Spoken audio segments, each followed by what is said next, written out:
Welcome back to my YouTube channel NSK medical microbiology classes. आज का topic है malaria. आज हम मलेरिया के बारे में जानेंगे, तो चलिए फ्रेंड्स स्टार्ट करते हैं।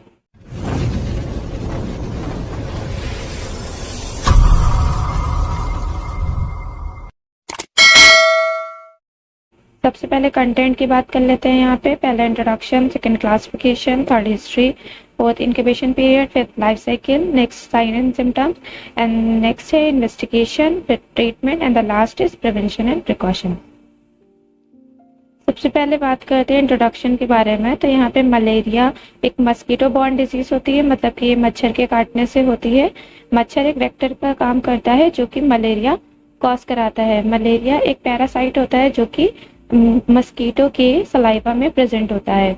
मलेरिया वर्ड कहाँ से ओरिजिनेट हुआ है? मलेरिया वर्ड दो तरह से मिलकर बना है, दो कॉम्बिनेशन से। मैला means bat and area means air. It is a protozoan infection, ये एक तरह का प्रोटोजोअन इन्फेक्शन होता है। Disease caused by members of the protozoan genus Plasmodium. ये बीमारी जो कॉज्ड होती है वो प्रोटोजोअन जीनस प्लाज्मोडियम से होती है, जो कि वाइड स्प्रेड ग्रुप ऑफ स्पोरोजोअन्स, मतलब कि स्पोरोजोइट्स होते हैं, जिनका बहुत ज्यादा मात्रा में एक ग्रुप होता है जो कि ह्यूमन के लीवर और ह्यूमन के आरबीसी को इफेक्ट करता है, जो कहाँ प्रेजेंट होता है? मस्कीटो के सलाइवा में। Humans are infected with Plasmodium protozoa when bitten by an infected female Anopheles mosquito vector. Human infect होता है प्लाज्मोडियम प्रोटोजोआ से, जो कि जब फीमेल एनाफ्लिस मस्कीटो बाइट करती है किसी भी नॉर्मल हेल्थी पीपल को, तो जो भी एनाफ्लिस मस्कीटो यानी इन्फेक्टेड एनाफ्लिस मस्कीटो होता है जिसके अंदर स्पोरोजोआ प्रेजेंट होता है, जब वो बाइट करता है तो जो नॉर्मल पीपल होता है वो इन्फेक्ट हो जाता है मलेरिया पैरासाइट से, तो उसको मलेरिया हो जाता है। सिम्टम्स में appear with in weeks two month. Symptoms जो आते हैं वो हफ्ते और महीने में आ जाते हैं। चार तरह के वेक्टर यहाँ पे दिखाए गए हैं मलेरिया के, जो कि मलेरिया कॉज कराते हैं। एनाफ्लीस बैल्वेक्सेंसिस, एनाफ्लीस गैम्बी, एनाफ्लीस फ्रीबॉर्नी एंड एनाफ्लीस स्टीफेंसाई। क्लासिफिकेशन बात करें मलेरिया की तो ये किंगडम प्रोटिस्टा से बिलोंग करता है। पाइलम एपिकॉम्प्लेक्सा होता है, class Sporozoa, order Haemosporida and the genus जो है वो प्लाज्मोडियम है। हिस्ट्री के बारे में बात करें तो मलेरिया का नाम कहाँ से डिराइव्ड हुआ है? इटालियन वर्ड से हुआ है, माल यानी बैड एरिया में सेयर, जो कि मैं आपको पहले बता चुकी हूँ। इसमें जो साइंटिस्ट थे जिन्होंने डिस्कवरी की, तो अल्फोंस लेवर्सन ने 1818 में डिस्कवरी की, बताया कि मलेरिया एक स्पेसिफिक एजेंट होता है जो कि पेशेंट्स के आरबीसी पे इफेक्ट करता है, मतलब पेशेंट के आरबीसी में फाउंड होता है। गॉल्जी ने 1886 में ये डिस्क्राइब किया कि ये एसेक्सुअल डेवलपमेंट, पैरासाइट जो है आरबीसी में वो एसेक्सुअल डेवलपमेंट करता है, मतलब कि वो एसेक्सुअली अपनी संख्या को बढ़ाता है। रॉनल्ड रॉस ने 1897 में आइडेंटिफाई किया कि मलेरिया पैरासाइट की कौन कौन सी डेवलपिंग स्टेजेस हैं मस्कीटो में, मतलब मस्कीटो में वो अपनी कौन कौन सी स्टेजेस को डेवलप करता है। ये जो फाइंड आउट किया वो रॉनल्ड रॉस ने किया 1897 में। जियोग्राफिकल डिस्ट्रीब्यूशन यहाँ पे दिखाया गया है कि मलेरिया, ये जो रेड एरिया दिख रहा है, ये रेड एरिया बताया जा, मतलब ये शो कर रहा है कि यहाँ पे मलेरिया से इन्फेक्टेड लोग हैं, या फिर ये जो एरिया है वहाँ पे मलेरिया का जियोग्राफिकल डिस्ट्रीब्यूशन कुछ ज़्यादा है। यहाँ पे पैरासाइट्स, जो मलेरिया का पैरासाइट है वो ज़्यादा पाया गया है, यानी एनाफ्लिस मस्कीटो ज़्यादा मात्रा में फाउंड हुआ है। सबका इंक्यूबेशन अलग अलग पीरियड, जो इंक्यूबेशन पीरियड होता है वो हर पैरासाइट का अलग अलग होता है। जो प्लाज्मोडियम फैल्सिपेरम पैरासाइट होता है उसका इंक्यूबेशन पीरियड 9 to 14 डेज का होता है, मतलब ये 9 से 14 डेज में ये अपना इंक्यूबेशन पीरियड कंप्लीट कर लेता है। और 5 वीक्स का 8 to 17 डेज में होता है। जैसे इंक्यूबेशन पीरियड जो है कंप्लीट होता है, इनका सिम्टम्स अपेयर होने लगते हैं पेशेंट्स में। प्लाज्मोडियम ओवेल का 16 to 18 डेज होता है और मलेरिया का 18 to 14 डेज होता है। यहाँ पे लाइफ साइकिल्स यहाँ पे दिखाई है सीडीसी गाइडलाइंस के थ्रू। यहाँ पे बताया क्या, यहाँ बीच में एक मैंस की पिक्चर है जिसमें 3 तरह की साइकिल्स को दिखाया गया है। तो पहली साइकिल्स इरिथ्रोसिटिक है, दूसरी एक्सो इरिथ्रोसिटिक है और तीसरी स्पोरोगोनिक साइकिल है। तो जो इरिथ्रोसिटिक साइकिल यहाँ पे शो हो रही है इस जगह पे, this is erythrocytic and this is exo erythrocytic cycle, this is sporogonic cycle. तो ये 3 तरह की साइकिल्स हैं। ये जो आपका मलेरिया पैरासाइट होता है वो 2 होस्ट में अपनी लाइफ साइकिल को कंप्लीट करता है, मतलब इसका एक आधा पार्ट ह्यूमन में और आधा पार्ट मस्कीटो के सलाइवा में पूरा होता है। तो सबसे पहले अगर हम बात करें यहाँ पे ह्यूमन की पिक्चर्स को देखें, तो ये ह्यूमन की पिक्चर्स है। इस पे मस्कीटो ने फर्स्ट पॉइंट यहाँ पे दिया हुआ है, मस्कीटो ने क्या किया है, takes a blood meal. Mosquito ने जो इन्फेक्टेड ह्यूमन है उससे ब्लड को ले लिया है। यहाँ पर जो दिखाया गया है, यहाँ पे मतलब ह्यूमन के पेशेंट से मस्कीटो ने ब्लड को क्या कर लिया है, ले लिया है। फिर अब जो इन्फेक्टेड मस्कीटो है, 2 तरह से साइकिल चलेगी। तो जो इन्फेक्टेड मस्कीटो है, जब इन्फेक्टेड मस्कीटो ह्यूमन को बाइट करेगा तो इन्फेक्टेड मस्कीटो के अंदर प्रेजेंट होते हैं गैमेटोसाइट। ये गैमेटोसाइट्स क्या होते हैं, लीवर सेल्स पे इफेक्ट डालते हैं। अब ये लीवर सेल्स पे जाने के बाद यहाँ पे लीवर सेल्स को इन्फेक्ट कर देंगे, फिर वहां से शाइजोन बनेंगे और शाइजोन आरबीसी से शाइजोन जो होंगे वो लीवर सेल से रप्चर होंगे। रप्चर होकर ये जो ब्लड सेल्स यानी आरबीसी पे इफेक्ट करेंगे और फिर ये आरबीसी 2 तरह से काम करेगी। मैच्योर आरबीसी बनाएगी, दूसरा मैच्योर। तो इमेच्योर ट्रोफोसाइट और मैच्योर ट्रोफोसाइट 2 तरह से बनेंगे, आरबीसी को अफेक्ट करेंगे। तो इमेच्योर जो स्प्रोसाइट्स होंगे वो गैमेटोसाइट्स बनाएंगे और जो मैच्योर होंगे वो शाइजोन बनाएंगे। फिर शाइजोन अगेंस्ट क्या होंगे, रप्चर होंगे, रप्चर होकर बाहर निकल जाएंगे। और जो गैमेटोसाइट होंगे जो कि इमेच्योर ट्रोफोसाइट से बने हैं, वो गैमेटोसाइट्स क्या करेंगे, ये गैमेटोसाइट्स जब मस्कीटो इन्फेक्टेड पर्सन्स को बाइट करेगा तो गैमेटोसाइट कहाँ चले जाएंगे, मस्कीटो में चले जाएंगे। अब मस्कीटो में बाकी का रिप्रोडक्शन होगा। तो जो गैमेटोसाइट्स सलाइवा में चले गए हैं मस्कीटो के, वो मैक्रोगैमेट्स और माइक्रोगैमेट्स बनाएंगे। अब मैक्रोगैमेट्स क्या करेगा, वो माइक्रोगैमेट्स के अंदर एंटर करेगा और ओकाइनेट्स बना लेगा। फिर ओकाइनेट से बनेगी oocyst एंड देन oocyst से बन जाएगी सिस्ट। जो होंगे वो स्पोरोसाइट्स को रिलीज करेंगे और ये स्पोरोसाइट्स कहाँ होंगे, मच्छर के सलाइवा में होंगे। अब ये मच्छर, इन्फेक्टेड मच्छर फिर से अगेन ह्यूमन को बाइट करेगा तो ये फिर से अगेन लीवर सेल्स में जाएगा और लीवर सेल्स से फिर लीवर सेल्स को इन्फेक्ट करेगा और फिर वहां पे शाइजोन बनाएगा। शाइजोन से दोबारा से शाइजोन रप्चर होंगे। तो ये अगर से स्पोरोजोइट्स अगर कहाँ जाते हैं, लीवर सेल्स में जाते हैं और लीवर सेल्स में शाइजोन बनता है तो एक्सोरेथ्रोसिटिक साइकिल होती है यानी आरबीसी के बाहर। और फिर जब ये शाइजोन आरबीसी को इफेक्ट करते हैं तो ये 2 तरह से आरबीसी को इफेक्ट करते हैं यानी ट्रोफोसाइट और दूसरा बनाते हैं शाइजोन। तो जो ट्रोफोसाइट्स होते हैं वो तो आगे जाके गैमेटोसाइट बना लेते हैं, लेकिन जो शाइजोन होते हैं ये अगेन आरबीसी को इन्फेक्ट करते हैं। तो इस तरीके से आरबीसी की साइकिल चलती रहती है यानी एरिथ्रोसाइटिक साइकिल चलती रहती है। और फिर आगे जाके जब ये गैमेटोसाइट जो होते हैं जो मच्छर में जाते हैं, मच्छर के सलाइवा में, तो ये सेक्सुअली रिप्रोडक्शन होता है और स्पोरोगोनिक साइकिल चलती है मच्छर के सलाइवा में। तो ये पूरी लाइफ साइकिल है जो कि कंप्लीट होती है 2 होस्ट में। मैन इंटरमीडिएट होस्ट होता है, जो होता है वो डेफिनेटिव होस्ट होता है। तो इस तरीके से लाइफ साइकिल चलती रहती है और इस तरीके से मलेरिया का इन्फेक्शन स्प्रेड होता है।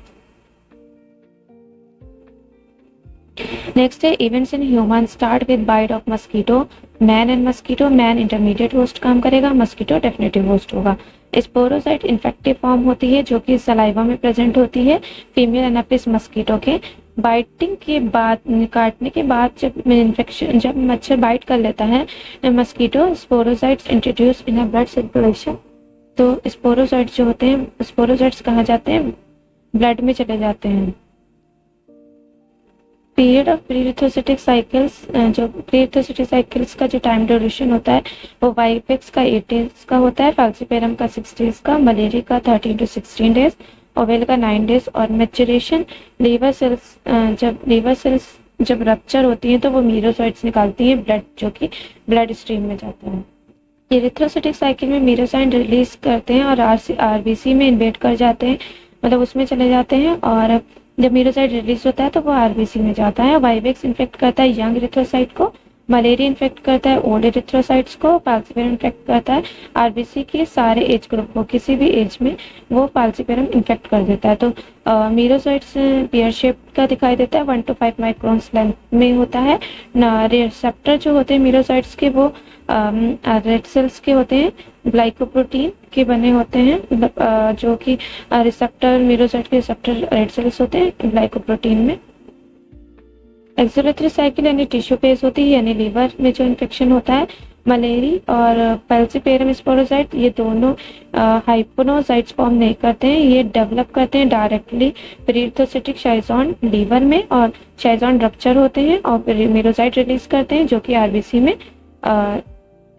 ब्लड सेल इन्वेट कर जाता है आरबीसी इन लीवर, यानी आरबीसी में चला जाता है। नेक्स्ट है gametogony. Merozoites differentiate into male and female gametocyte. Merozoites अलग अलग होते हैं मेल और फीमेल गैमेटोसाइट्स में। They develop into red cells में डेवलप होते हैं ये पाए जाते हैं पेरिफेरल ब्लड स्मेल्स में।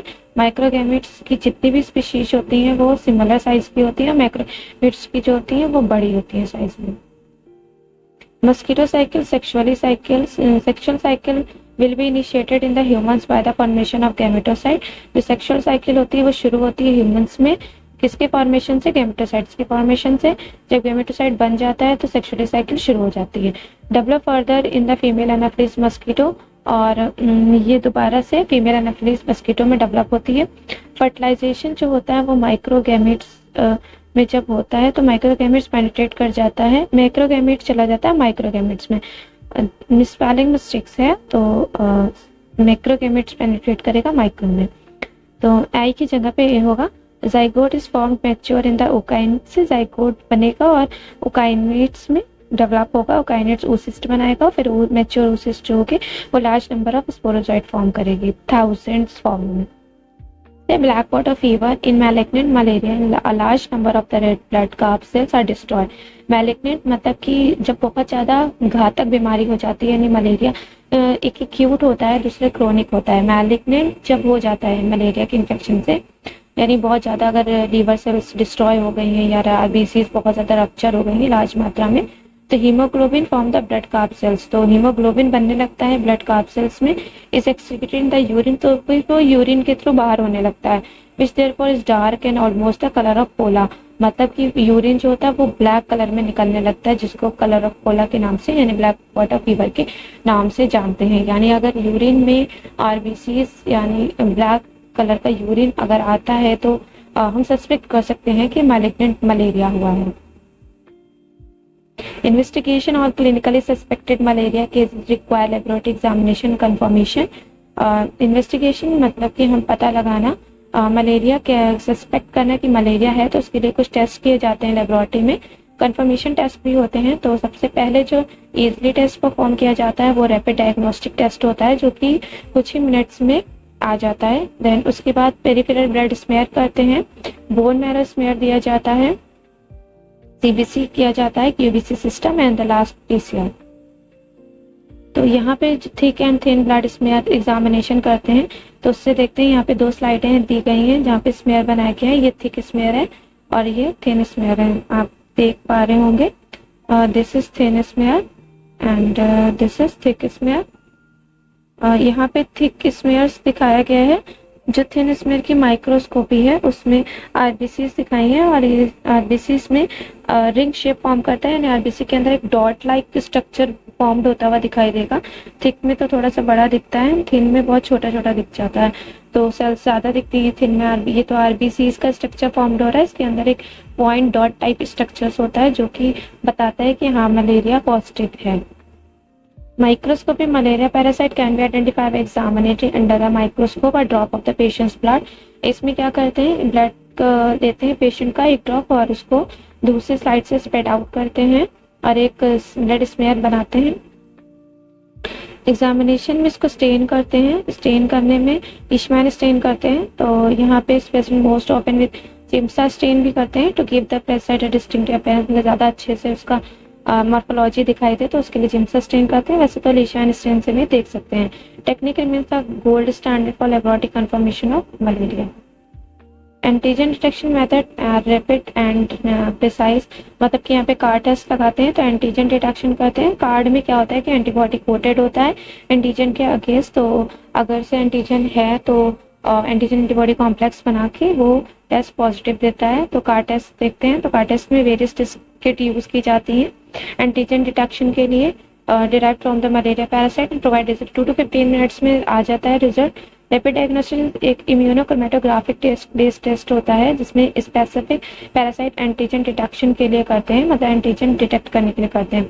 तो test which detect histidine rich protein HRP2 and specific और falciparum while those are detected with lactate PLDH and optimal, मतलब कि जो HRP2 एंटीजन डिटेक्ट करते हैं जो कि प्लाज्मोडियम फैल्सिपेरम के लिए होता है, और PLDH यानी पैरासाइट लैक्टेट डिहाइड्रोजिनेस डिटेक्ट करते हैं, और aldolase have the ability of differentiate between falciparum and non falciparum malaria. तो एल्डोडेज जो होता है वो डिफरेंशिएट करता है कि फाल्सिपेरम है या कोई दूसरी स्पीशीज है।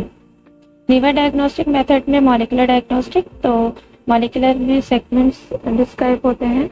तो हमारे parasite nucleic acid are detected using PCR, इसमें हम लोग जो सेगमेंट होते हैं पैरासाइट के वो PCR से डिटेक्ट करते हैं। इस टेक्निक में ये ज़्यादा टेक्निक जो होती है वो ज़्यादा एक्यूरेट होती है माइक्रोस्कोपी के कंपेयरिंग, क्योंकि इसमें पैरासाइट्स के एक सेगमेंट्स दिख जाते हैं। हाउएवर इट इज़ एक्सपेंसिव, हाँ ये एक्सपेंसिव होता है and requires a specialised laboratory, जो स्पेशल टेस्ट जहाँ पे होते हैं मॉलिक्यूलर बेस के रिगार्डिंग वहाँ पे ये टेस्ट किए जाते हैं। तो technical advance will like field operated PCR machine. Life cycle में हम पहले ही पिक्चर से बता चुके हैं, लेकिन यहाँ पे पॉइंट्स की बात से भी बताया है। इंटरमीडिएट होस्ट ह्यूमन होता है, फाइनल होस्ट मस्कीटो होता है, इन्फेक्टिव स्टेज स्पोरोसाइट्स होती है, और infective way mosquito bite skin of human, यानी मस्कीटो बाइट करेगा ह्यूमन स्किन पे। पैरासिटिक पोजीशन लीवर और RBC सेल्स, मतलब जहाँ पे इन्फेक्शन होगा वो लीवर पे होगा, RBC में होगा। ट्रांसमिटेड स्टेज गैमेटोसाइट है, गैमेटोसाइट ट्रांसमिटेड होगी। गोनिक साइकिल RBC में 48 आवर्स चलती है, और स्पोरोजॉइड और टैगी स्पोरोजॉइड और ब्रैडी स्पोरोजॉइड्स, यानी स्पोरोजॉइड जो बनेंगे वो टैगी होंगे और ब्रैडी स्पोरोजॉइड्स होंगे। मलेरिया के सिम्टम्स, अगर मलेरिया होता है किसी को तो ये सिम्टम्स दिखाई देते हैं। जो फिजिकल एग्जामिनेशन में ज़्यादा फीवर होगा, हेडेक होगा और थकावट होगी, डायरिया भी हो सकता है, जॉइंट में पेन्स होंगे, वॉमिटिंग होगी, एनीमिया कॉज होगा। ऑब्वियसली सी बात है कि जब RBC डिस्ट्रॉय होंगे तो एनीमिया होगा, चील्स होगा, और हिपैटिस पिनिंगोमेगैली, मतलब कि लीवर का साइज बढ़ जाएगा, कन्वर्जेंशन होगा, कोमा में भी इंसान जा सकता है। जब मैलिग्नेंट मलेरिया होगा तो इंसान कोमा में भी जा सकता है। Typically paroxysmal attack of malaria fever found in 3 stages, एक तो कोल्ड स्टेज में होता है, एक हॉट स्टेज में, एक स्वेटिंग स्टेज में होता है मलेरिया। ट्रीटमेंट मेडिकेशन में क्लोरोक्विन ड्रग दी जाती है, आर्टिमिसिनिन बेस्ड कॉम्बिनेशन थेरेपीज दी जाती है, ऑटोपक्योन, प्रोग्यानी, क्विनिन सल्फेट विद डॉक्सीसाइक्लिन दी जाती है, और प्रीमाक्विन फॉस्फेट, ये सब ट्रीटमेंट चलता है मलेरिया का जब जिसको डायग्नोस होता है उसके लिए।